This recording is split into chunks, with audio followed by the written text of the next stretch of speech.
Welcome to Daily Current Affairs. Today is 26th of August 2022.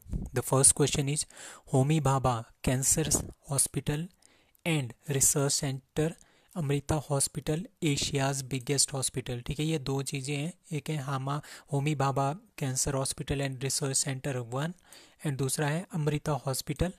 ठीक है, Asia का जो बिगेस्ट हॉस्पिटल है is inaugurated bye prime minister in, तो आपने ये याद रखना है, ये है मोहाली एंड फरीदाबाद रिस्पेक्टिवली। तो Homi Bhabha cancer hospital and research centre वो मोहाली में इनॉग्रेट किया है, और अमृता हॉस्पिटल जो कि एशिया का सबसे बिगेस्ट हॉस्पिटल है that is inaugurated at Faridabad, that is in कहाँ पे, हरियाणा में। ठीक है, आंसर इज सी। सो जो फरीदाबाद वाला अमृता हॉस्पिटल है वो एशिया का सबसे बिगेस्ट हॉस्पिटल है, उसमें 2600 बेड है, एशियाज़ बिगेस्ट हॉस्पिटल है। ठीक है, इसको इनॉग्रेटेड किया था by prime minister Narendra Modi in Faridabad, that is in Haryana. तो Homi Bhabha cancer hospital and research centre in Mohali और Amrita hospital is in Faridabad, Haryana. Now liberty medal 2022 to be awarded by the National Constitutional Center USA to A. Vladimir Putin, येरलिपिड, नरेंद्र मोदी और Volodymyr Zelenskyy. So answer is D. तो Vladimir Zelenskyy जो है वो कहाँ के president है, that is she is the president of Ukraine. तो वो वहाँ पे क्या हो रहा है, वहाँ पे क्राइसिस चल रहे हैं, रशिया ने वहाँ पे अटैक किया था, तो उन्होंने तो वो काफ़ी लड़ रहा है, अभी भी वहाँ पे लड़ाई चल रही है। ठीक है, व्लादिमीर जेलेंस्की वहाँ के प्रेसिडेंट है। His heroic defence of liberty in face of Russian tyranny. ठीक है, रशियन आर्मी आई थी तो उन्होंने अटैक किया था, तो उन्होंने अपना बचाव किया, अपना डिफेंस किया अपनी आज़ादी के लिए, तो उसके लिए इसको मिला है लिबर्टी मेडल 2022। कौन दे रहा है, the national constitution centre United state of America. इसके अलावा कुछ और जो है अवार्ड इनको मिल गए हैं, रोनाल्ड रीगन फ्रीडम अवार्ड, ठीक है, इनको मिल गया है। The George and John F Kennedy profile award जो करेज अवार्ड था, कहाँ का, यूनाइटेड किंगडम का, कुछ दिन पहले हमने पढ़ा था, उनको मिल गया था। और चेक रिपब्लिक का भी मिला है, लातविया का भी मिला है, लिथुआनिया का भी मिला है, पोलैंड एंड स्लोवाकिया के भी जो करेजियस अवार्ड है वो व्लादिमीर जेलेंस्की को मिल गए हैं। लिबर्टी मेडल कब स्टार्ट हुआ था, 1988 में by USA to mark US constitution by continent by sentinel is presented to individuals. किसको प्रेजेंट किया जाता है, who strive to secure blessing of liberty, मतलब कि अपने क्षेत्र में शांति और आज़ादी को सिक्योर करने के लिए जो काम करता है उनको ये अवार्ड दिया जाता है, लिबर्टी मेडल। ठीक है, liberty medal 2022 is given to Vladimir Zelensky, given by the national constitutional center USA. Fahmida Azim जिन्होंने पुलित्जर प्राइज़ जीता है 2022 का, शी इज़ फ्रॉम, ये आपने याद रखना है, शी इज़ फ्रॉम बांग्लादेश। फाहमीदा आजिम, ठीक है, वो रह कहाँ रही है, वो यूएसए में रह रही है, but she is from Bangladesh. ठीक है, आंसर इज़ बी।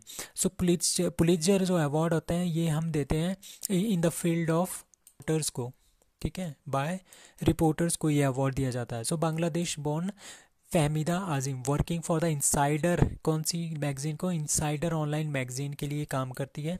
ठीक है, तो इनको क्या मिला है, पुलित्जर प्राइज़ 2022 मिला है। कैटेगरी क्या है, इलुस्ट्रेटेड रोबोटिक एंड कमेंट्री। ठीक है, तो she is among the 4 journalist, इसमें और चार ये हैं जर्नलिस्ट हैं, लाइक फहमीदा आजिम, एंथनी डेल कोल, जोश एडम्स एंड वॉल्ट हिक्की, ये 4 हैं। ठीक है, द वर्क, और किसके लिए इन्होंने जो काम किया है, वो काम किया है जो यूगर मुस्लिम है चाइना में। ठीक है, चाइना जो है हमारे पास, जो इंडिया का वाला पार्ट है, उसके ऊपर यहाँ पे वीगर एरिया है, वहाँ पे मुस्लिम पे बहुत ज़्यादा ये अत्याचार करते हैं, तो उसको दिखाने के लिए उसको दिखाया है by using the graphic reportage and comic के माध्यम से। ठीक है, कार्टून्स के माध्यम से इन्होंने दिखाया है कि चाइनीज़ किस तरह से यूगर मुस्लिम्स के ऊपर अत्याचार करते हैं। ठीक है, the work I escaped A Chinese internment camp has been illustration by Fahmida Azim. So Fahmida Azim was born in Bangladesh and now settled in US. She is the illustrator and storyteller by using the various cartoons and by using जो comic type के होते हैं news channels, उनमें ये काम करते हैं, graphic रिपोर्टिज भी ये करते हैं।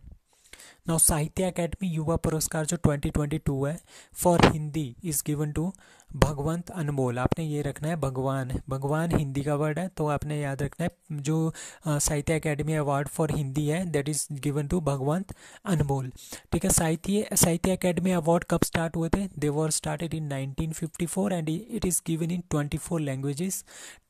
22 तो हमारे पास कॉन्स्टिट्यूशन में लैंग्वेजेस है, उन सभी में दिया जाता है। अब इसके अलावा 2 और हैं like English and number 2 Rajasthani. So 50,000 रुपये दिया जाता है जो भी इसके विनर्स होते हैं। इसके 2 कैटेगरीज होते हैं, एक साहित्य अकेडमी युवा पुरस्कार, ठीक है, एक साहित्य अकेडमी बाल पुरस्कार। ठीक है, युवा पुरस्कार एंड बाल पुरस्कार। युवा पुरस्कार इस बार 23 लैंग्वेजेस में दिया गया है।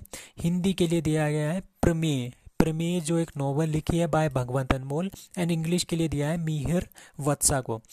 और साहित्य अकेडमी बाल पुरस्कार कितनी लैंग्वेजेस में दिया जाता है? 22 लैंग्वेजेस में। ठीक है, इस बार 22 में दिया गया है, वैसे 24 होता है। और हिंदी में किसको मिला है? क्षमा शर्मा को ये मिला है। Now, who has been appointed new Inspector General (IG), Inspector General of NSG? NSG is National Security Guard। ठीक है, वो जो किया गया है वो किया है प्रवीण छाबरा को। ठीक है, आपने ये ध्यान रखना है जो प्रवीण छाबरा है वो है inspector general of NSG. NSG means national security guard that was established in 1984। तो 1984 में एक ऑपरेशन ब्लू स्टार हुआ था इन अमृतसर का जो टेम्पल है गोल्डन टेम्पल, उसमें हुआ था। तो उसके बाद जो टेररिज्म है उसको काउंटर करने के लिए, ताकि टेररिस्ट एक्टिविटीज़ ना हो, इसके लिए हमने बनाया था एनएसजी। इन 1984 में ये बनाया था। It is a counter terrorism force established in 1984। और अब दो और थे इसमें, प्रदीप चंद्रन नैयर। सो प्रदीप चंद्रन नैयर कौन है? Director general of Assam rifle. ठीक है, जो जिसका हेडक्वार्टर है शिलोंग में।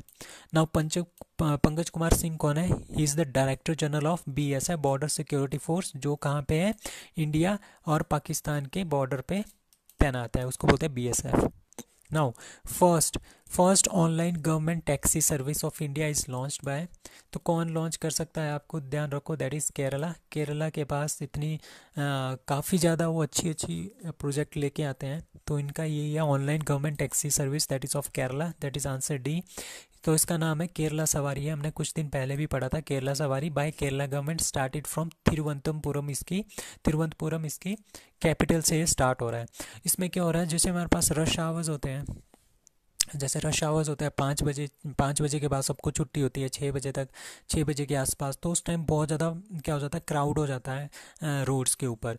तो जो प्राइवेट टैक्सी वाले होते हैं, ओला उबर वाले, वो क्या कर देते हैं उस टाइम प्राइसेस जो है बहुत ज़्यादा हाई कर देते हैं, क्योंकि पता है सबने इसमें जाना है, तो 20 से 30% हाइयर कर देते हैं। बट केरला सवारी क्या करेंगे, ओनली 8%, उस रश आवर में ओनली 8% से ज़्यादा जो हाइक इन प्राइस होगा, इससे ज़्यादा नहीं होगा। दे आर सिक्योर होंगे, क्योंकि इसमें क्या होगा, इसमें हमारे पास है पैनिक बटन। ठीक है, इसमें हमारे पास पैनिक बटन है। के फोन प्रोजेक्ट कौन से कहाँ का है? That is of Kerala. Internet to government employees and BPL families. Pink protection project is by Kerala government for women security. C space क्या है? First government OTT platform, that is of Kerala. State having their own internet, that is also Kerala. World's first bird atlas, ये भी ध्यान रखना है, that is of Kerala. Malabar coast, that is Kerala की coast को हम क्या बोलते हैं? Malabar. Now India's first educational township is build by, that is Uttar Pradesh. So Uttar Pradesh क्या कर रहा है? इंडिया का फर्स्ट एजुकेशनल टाउनशिप बना रहा है। ठीक है, ये मॉडल किसके ऊपर बेस्ड है? It is a model based upon USA. ठीक है, educational township will developed on the idea, क्या आइडिया है? सिंगल एंटिटी, ठीक है, मल्टीपल एग्जिट। ठीक है, कि एक कोरा कागज़ की तरह हमारे पास स्टूडेंट आएंगे, उसको हम क्या करेंगे, बहुत सारा इतना ज़्यादा ज्ञान दे देंगे, उसमें स्किल डेवलप कर देंगे कि वो अपने लिए रोज़गार तलाश सकेगा। ठीक है, it is high quality education to the youth. Skill development भी होगी इसमें, प्रोफेशनल स्किल्स भी दिए जाएंगे। ठीक है, ये ना तो ये ओनली इंडिया के लोगों के लिए नहीं है, और लाइक अफ्रीकन लोग, Latin American, central Asian country, तो बाहर के भी लोग यहाँ पे आ सकते हैं। It is a model based upon USA. अब यूपी के बारे में कुछ जानते हैं, लाइक स्कूल चलो अभियान अभी स्टार्ट हुआ था 2-3 महीने पहले, दैट इज श्रावस्ती यूपी से स्टार्ट हुआ था। ब्रह्मोस का BrahMos manufacturing, first para badminton academy और नाइट सफारी, नाइट सवारी जो है ये तीनों की तीनों कहाँ पे स्टार्ट हुई है, दैट इज़ ऑफ लखनऊ में स्टार्ट हुई है। जो नाइट सवारी है वो मॉडल है कौन, कहाँ का, सिंगापुर का। What is Azadi quest, Azadi quest क्या है, ये नॉवल है, ऑनलाइन गेम है, इंटरकॉन्टिनेंटल मिसाइल है, प्रोसेसर है। So answer is B, that is online game. ठीक है, ये ऑनलाइन गेम है आज़ादी क्वेस्ट। ठीक है, ये हमारे पास जो स्पोर्ट्स मिनिस्टर है अनुराग ठाकुर, उन्होंने इसका इनॉग्रेशन किया था, आज़ादी क्वेस्ट। तो ये क्वेश्चंस के ऊपर एक बेस्ड एक ऑनलाइन गेम है, ऑनलाइन एजुकेशनल गेम है। इसमें क्या होगा, जो इंडिया की फ्रीडम स्ट्रगलर है, फ्रीडम स्ट्रगलर है, बहुत सारे फ्रीडम फाइटर्स हैं, उनके बारे में जो है इसमें बताया जाएगा। ठीक है, किसने बनाया है, जिंगा इंडिया ने ये बनाया है। These games are an effort to tap and huge market of online gamers and educate. ठीक है, उनको एजुकेट करना है गेम के थ्रू कि हमारे जो फ्रीडम स्ट्रगलर्स हैं, फ्रीडम फाइटर्स हैं, उन्होंने कितना स्ट्रगल किया था इंडिया के इंडिपेंडेंस के लिए। Now who has signed MOU with National Health Authority to cover the transgender under Ayushman Bharat PMJ। तो इसमें है ministry of social justice and empowerment. ठीक है, नहीं, ministry of social justice and empowerment. ठीक है, तो इसके साथ जो हमारे पास नेशनल हेल्थ अथॉरिटी है, इन्होंने MOU साइन किया है ministry of social justice and empowerment के साथ। इसके अंडर क्या होगा, जितने भी हमारे पास ट्रांसजेंडर हैं उनको हेल्थ केयर की बेनिफिट्स मिलेंगे अंडर प्रधानमंत्री जन आरोग्य स्कीम। ठीक है, JAY, that is Jan Arogya Yojana के अंडर इनको भी क्या मिलेगा, इंश्योरेंस मिलेगा। कितना इंश्योरेंस मिल रहा है, 5 लाख का इंश्योरेंस मिलेगा पर ट्रांसजेंडर, पर बेनिफिशियरी, पर एनएम। एक साल में एक ट्रांसजेंडर को 5 साल का इंश्योरेंस मिलेगा। तो transgenders will be eligible to seek treatment. ठीक है, ये ट्रीटमेंट करा सकते हैं कहाँ पे, कहीं पे भी, किसी भी हॉस्पिटल में अक्रॉस द कंट्री, और उनको 5 लाख का इंश्योरेंस इसमें मिलेगा। ये स्कीम उनके लिए है जो जिनको जो है और इस प्रकार की कोई भी और बेनिफिट्स सेंटर और स्टेट से नहीं मिल रही है, उनको ये स्कीम होगी। So India's first composite indoor shooting range. ठीक है, कंपोजिट जो है हमारे पास इंडोर शूटिंग रेंज कहाँ पे इनॉग्रेट किया है, INS सतपुड़ा, INS तलवर, INS तरकश और INS करना। सो आंसर इज डी, INS करना। INS करना कहाँ पे है, विशाखापट्टनम में कमीशनड है आजकल, इंडियन नेवल शिप करना। वो वहाँ पे हमने क्या कर दिया है, first composite indoor shooting range जो है स्थापित कर लिया है। ठीक है, इंडियन नेवल शिप करना is dedicated it's base for Indian special operation forces Marcos. ठीक है, इंडियन जो नेवल शिप करना है, ये इस पे क्या कौन होते हैं, मार्कोस होते हैं। मार्कोस कौन होते हैं, मैरीन कमांडोज को बोलते हैं मार्कोस। तो ये इनके लिए हैं। ठीक है, मार्कोस वो रेस्ड कब आए थे, मार्कोस 1987 में इनको पार्ट बनाया था इंडियन मैरिज स्पेशल फोर्सेस का।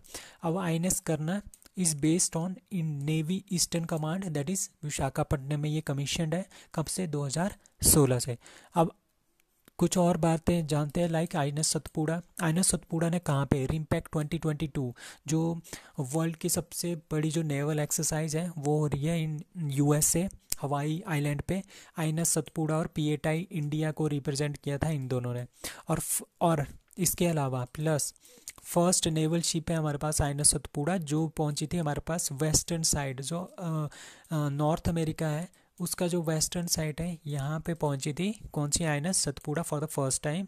INS तलवर ये ऑपरेशन संकल्प में इसने पार्टिसिपेट किया था, जो कि गल्फ कंट्रीज़ में इंडिया ने किया था, इंडिया ने ऑपरेट किया था।